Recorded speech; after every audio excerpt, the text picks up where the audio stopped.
Trade Show Guy Monday Morning Coffee for April 30th, 2018. I know April's done as of today, but the time you probably see this, we'll be into May and beyond. Summer will be here and Memorial Day will be past and all that stuff. So yeah, we're right before May Day, April 30th.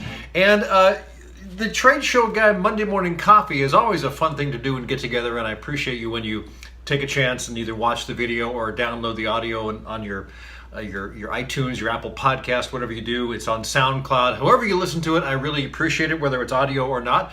I just spent last Monday, a week ago today, at the Northwest Food Service Show, which takes place at the Portland Expo Center. It's a fun show, a lot of exhibitors, not a huge show. It only takes, a half an hour, 45 minutes to walk the floor, and I walked it 2 or 3 times and met a lot of people. I still have, 20 or so business cards. Folks, I gave away. Oh, by the way, don't go away.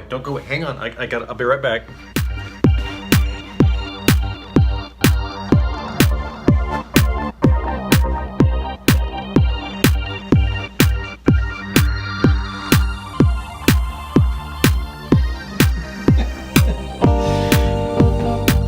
Okay, I might edit that out, I might not. I might just leave it as is.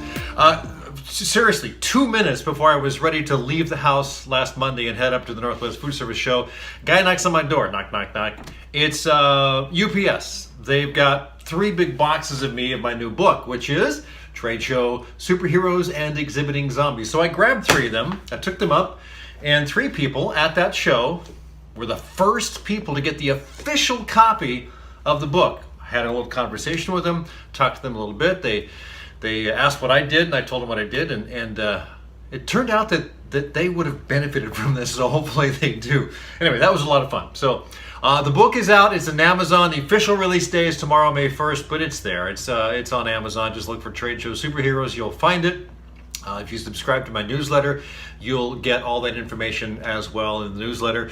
And if you happen to go by TradeshowSuperheroes.com, that's going to change here in the next couple of days. If it hasn't already, they're going to get some freebies. For instance, if you get the book, you'll be able to go in and get a couple of extra freebies and things like that. I suppose if you didn't get the book, you can still track the freebies down there somewhere there on the website. But the book is out. I'm really excited about it. I'm doing a big promotion on Twitter that'll probably be rolling out in the next 3 or 4 days or a week. And so you may see it there if you're on Twitter at all. It's a Twitter-specific promotion, so I'm just curious to see how it goes. It was a kind of a low-budget thing, but I think it's going to get a lot of reach, and I'm curious to know how it's going to go. So anyway, wish me luck on that. On the podcast interview today, I got a chance to speak with Mike Stanton. Now, Mike has got a company named Agitprop, and he does a lot of promotional products, branding, been in the industry forever. Anybody that's been in the industry over 20 years has, been around forever as far as I'm concerned, because so many things have changed in the last 20 years, but he's been doing it. And what I really found out from talking to Mike is that, he really knows how things are manufactured. He looks into it. He understands how things are manufactured. He asks the right questions of clients and potential clients to make sure that they're getting what they want. And so we talked about that in the race to the bottom. If you're trying to compete on price, which is not the thing to do, we don't do that. Fun interview. So check it out here with Mike. And I want to welcome Michael Stanton of Agitprop to the Trade Show Guy Monday Morning Coffee. Mike, it's good to see you this morning. Thank you for joining me. Very good to see you as well. How are you doing? And you're in the Bay Area, correct? San Francisco, California. Wow, great city. One of my favorite cities. One of mine too. I've lived here 30 some odd years. Well, it's interesting. We can talk about the city for just a minute because with the tech world kind of moving in next door, it's really changed the city, hasn't it? I mean, drastically. The changes that I've seen over the past 30 years have been nothing short of dramatic. San Francisco itself, we've been through 2 or 3 dot booms and correspondingly 2 or 3, 3 or 4 dot busts and stuff. But the city is changing dramatically. We've got cranes everywhere, the buildings, the rents, there's been a lot of change over 30 years. Yeah, I drove through there just last August and then noticed the cranes and was like, wow, they're really building a lot there. And there's some interesting issues with them, but we don't need to get into that with one of the buildings which is there. So, look it up, Google it. There you go. So I wanted to bring you on because I thought it was interesting what you do. You're involved in the in the promotional products industry, and that has a lot to do with trade shows. And so just give me kind of a background of what you've done and how you work with trade shows. What is that, your Well, approach? in 20 some odd years, I've worked with a lot of companies: Nokia, Wells Fargo, NBC, Lockheed Martin, Google. I can run down a list of clients for quite a ways. And I have worked primarily with a lot of trade show people. What I've enjoyed about that is they have deadlines, they have budgets, they have ideas, and we get to go and do something fun. So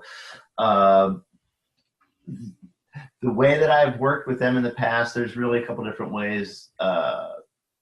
We start with who's the target, what's the goal, what's the budget, how can we get that executed. I can, brainstorm ideas, put together stuff, or I can also work in the go fetch mode. Some people have said, people come up to me and said, I want this, and they hold up a picture from a magazine, and then I've got 10 minutes to find the manufacturer.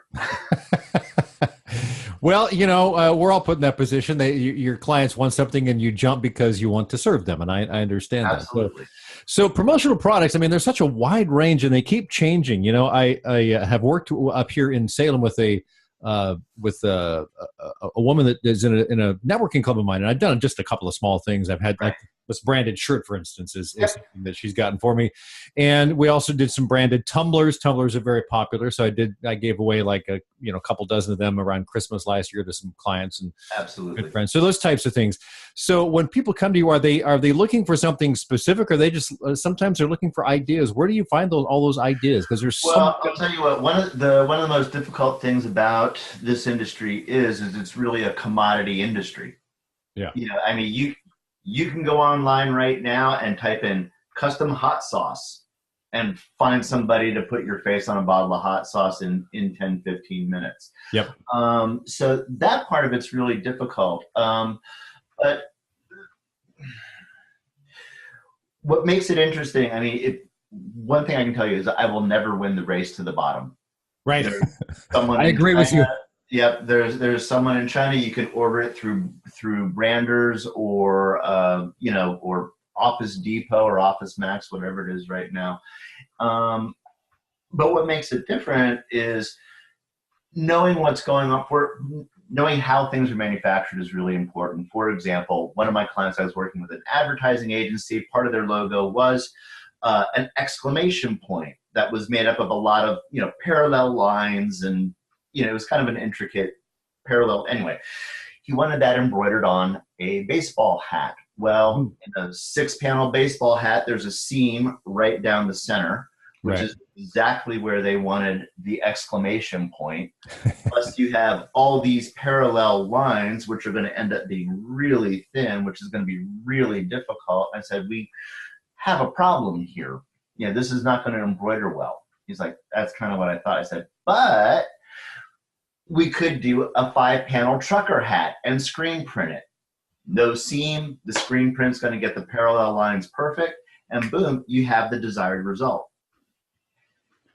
And it's that sort of knowledge that actually speaking to someone like myself brings to the table. It's like, I have an idea. By knowing how things are manufactured in the process, this is how we get it done. And that comes from just spending a lot of time in the industry and facing those types of issues over the years. And if you go online, the guy that's answering that question may be just working for the last week or so. You don't know. Well, so a lot of it really boils into customer service is what it kind of is your edge in a commodity business. It's knowledge. It really is knowledge, because like if you go to some of those primary websites, you are, as you said, talking to someone who is just going, yeah, we can do that. There's a phrase that you should keep your ears open for. Yeah, we can print that color. Right. Will it end up being that color at the end of the day? Right. I've spoken with friends, and I have some friends that are just, penny wise and pound foolish. They've got something back. They've gotten their promotional items back, and they're like, yeah, they turned out pretty crappy, but they were cheap. Right. Yeah. Yeah. The hash browns were terrible, so they gave me more. Because they were cheap. Well, and I think we all in business kind of fight that urge to cut our price just to get a job. And I learned a long time ago that really doesn't get you anything. And as you put it, the race to the bottom, we don't want to be in that race. So you have to have an edge. And that edge really boils down, I think, the relationship you have with those clients. And it sounds like you've been in the industry a long enough time that you've got long time relationships with a lot of clients, and that's probably what it really boils down to. I do, and also too, there's a trade show that I go to in Las Vegas. I call it 3 days of bouncing, blinking balls and articulating straws. And I was going there. I have some friends who make lapel pins. I've been working with them for a long time, Debbie and Laprel. And we were going to go out to dinner after the show that night. Just us, a couple, and a couple other folks. And so we're gathering over at Debbie and Laprel's booth, and I'm waiting for the clock to tick, and all of a sudden I see some guy, and I go, "Hey, come here. You need lapel pins?" And I grabbed the guy, dragged him into the booth, and I went through there about a dozen different ways you can make lapel pins, and I went every single way. This one's good for 4-color process. This one's good for die cast. These are the advantages and disadvantages. This is cloisonne. This is pressing. And I said, "Here's a piece of paper. Next time you need a lapel pin, call Debbie and Laprel." And Laprel looked at me and she goes, "You can do that in every single booth at this trade show, can't you?" And I went, Yep. Pretty much. I know how things are manufactured. And when you have an outcome in mind, that will eliminate certain processes. Timing can eliminate certain processes. Let's talk about the branding a bit, because a lot of these companies come to you and it's not related to a trade show. They just want something that can brand their company. So what kind of conversations do you have around that with companies that say, we need something because we're doing a corporate event, or we want to have something to hand out at a game or something, anything? Well, and you hit the nail on the head right there. Are we attending and sponsoring a corporate golfing event in Tucson this week in the dead of winter? Are we having a dinner at hosting a dinner for our 20 highest clients at a luxury resort, at the trade show? I mean, these are two are we just trying to do, is this a customer incentive? For Nokia, this is one of the things we did for them. They had a display division, and to get the customer registration cards, we actually did boxer shorts. You want some boxer shorts? Send us your card and your home address, because we'll mail you something. You can brand virtually anything, and so that I'm sure that branding conversation is one of you have probably frequently. So well, and actually, getting on the branding itself. When I first approached Nokia, they were getting these boxer shorts done, and they were plaid. Okay, and they were doing a screen print onto the plaid field.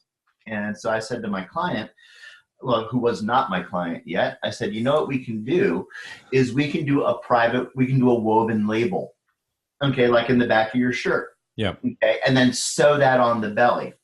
Advantage number one, you're printing white onto plaid. How visible is that? Not very. Yeah. We do a woven label. It's one step less in the manufacturing process. It's cheaper than the screen print, and every time you put your underwear on, you're looking for the tag going, okay, which way is the front? And so we got them better branding, higher perceived value, and saved them $1 right then and there. Right then and there. Yeah, interesting. Yeah, and that's just by understanding process. Yeah. So when it comes to promotional products, I'm sure stuff is very hot, then it gets cold, and then stuff comes back next year that's hotter. So what in 2018 are people asking for? What do clients, end users like to get? Well, technology is big.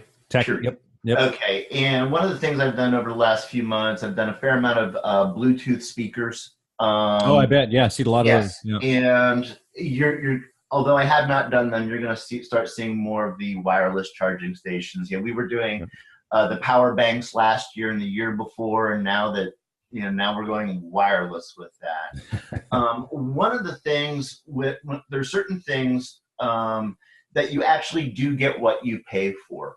speakers is one of them. Mm-hmm. If you spend $2.99 on a speaker or an earbud, guess what you've got? You've got a $2.99 speaker. Exactly. Yeah. And same thing with the wireless phone chargers. Those are anywhere from $5 to $25. Right. Are tumblers still big? Tumblers rock. Yeah. And it's one of those things. There are certain rules of thumb. You have you have your plastic. Plastic single wall. That's going to be cheap. Yep. There's your $1.99, $2.50. Right. That is a one with a foam core. It's got you can actually have a stainless steel or plastic outside, then a foam core insulation with possibly a stainless interior. Which will be good for drink a reduction of taste transfer. There you go. The next step up from the foam insulated ones is going to be the vacuum insulated. Yep. And those once you get into the vacuum, the foam, they're going to be the $5.99, $4.99, $7.99. The vacuum, anywhere from $10 to $15. Right. The vacuum insulated, rock. They really do, yeah. And those are the ones that I gave away. Until noon. Yeah, exactly. Or keep your drink cold for the rest of the day. Yeah, precisely. Exactly. So well, this is fun talking with you. And so, how can people get a hold of you, Mike, if they were to track you down online? I know we ran across each other on LinkedIn, I think. Well, yeah, indeed we have. Well, you're certainly welcome to connect with me on LinkedIn. That's always awesome. And I think on LinkedIn I go by Mike Stanton. Okay. Stanton. My company is Agitprop. We are found on the World Wide Web at Agitpropolis. That's AGITPROPOLIS.com. Agit like agitation, prop like propaganda, olis like metropolis. Hey, there you go. Agitpropolis. I love it. Yep. So those are the best ways to get a hold of me. I've got a phone and I know how to use it. Should I give it that number out, or just email's good enough? Emails or LinkedIn and your website. People can track it down. Yeah, LinkedIn and website. But Agitprop, that's what I do. That's the best way to find me. Mike, it's a pleasure talking with you. I always learn something when I talk to people on this show. So thank you very much for your time. My pleasure. Thanks for having me along. All right. Bye-bye. All right, so this is a prop for the second part of the show. Thanks to Mike for joining me. Mike Stanton, great interview. I liked it when we talked about, as salespeople, we don't want to be in the race to the bottom. So many people that sell though. They want to just cut their price a little bit to get one more job. And if you do that, then you're in the race to the bottom. And you have to differentiate on something other than price. So you try and do it on service and relationships and things like that. So fun conversation with Mike. I really appreciate you spending some time. All right, so trade show tip of the week. Oh, hang on, we got Scruffy. Scruffy's coming up. Scruffy wants to say hi. There he is. Tip of the week has to do with follow-up. I'm still doing follow-up. See, I was at this show, I mentioned, Northwest Food Service Show, and I've got a few people I want to follow up with. I'm still following up on the stack of cards I got at Expo West in, early March, second week of March. And I've made it through probably a half of those. I'm sending out books because I got the new book here. I'm sending out some of those. I've just started that. I've made a lot of phone calls, following up on some leads, so we're going with that. But I think that I've learned over the years that I really have to have a structure in place and an organization to make follow-up effective. And I think that's very important no matter what business you're in. If you're doing trade shows or if you're attending trade shows and you've got people you got to follow up, you got to have a bit of organization and structure to go with that. You got to have a plan. I spend an hour a day making phone calls, and then I block out another hour of the day right now, and this will go until I get through 100, 150 books. An hour a day to send out 10 books a day. I remember a year ago, or maybe 2 years ago, when I had my first book out, I sent out like 100 or 85 or something, and I did them all in one day. And looking back, like, that was insane. Why did I bother to do that? Not only did it take a lot of work to do it in one day, but when I got to the post office, it took an hour or more to go through all of them, to get them all out. If I take 10 at a time in a day, I'm just over there. It's a lot less time, but I'm still going to be consistent in getting it all out. So the plan is really to do that. So one good thing, let's wrap up the show. One good thing, I have to admit, I really like LED lights. There's the red version. I got this not long ago, and if you can turn it on, it's got the white. Ooh, that's really bright. Yeah, okay. But I got this flashlight. This has got like 1100 lumens or something like that. It's really insanely bright. It's it's crazy. LEDs, of course, in the trade show world, LEDs have had a very, very big impact, especially on light boxes, backlit graphics. There's not much heat to them, very little heat, and very little power goes into them. But the brightness has come a long way in the last 5 years or so. The cost, the technology has the cost has gone down. The technology has really improved. So LEDs are very, very big in the trade show world. And let's just leave it at that. Hope you have yourself a great week. This is Tim Patterson, Trade Show Guy. Go over to Amazon and find this. Take a look at it. Buy it. Leave a review. And subscribe to the podcast, too, at iTunes. Thanks. Have yourself a great week.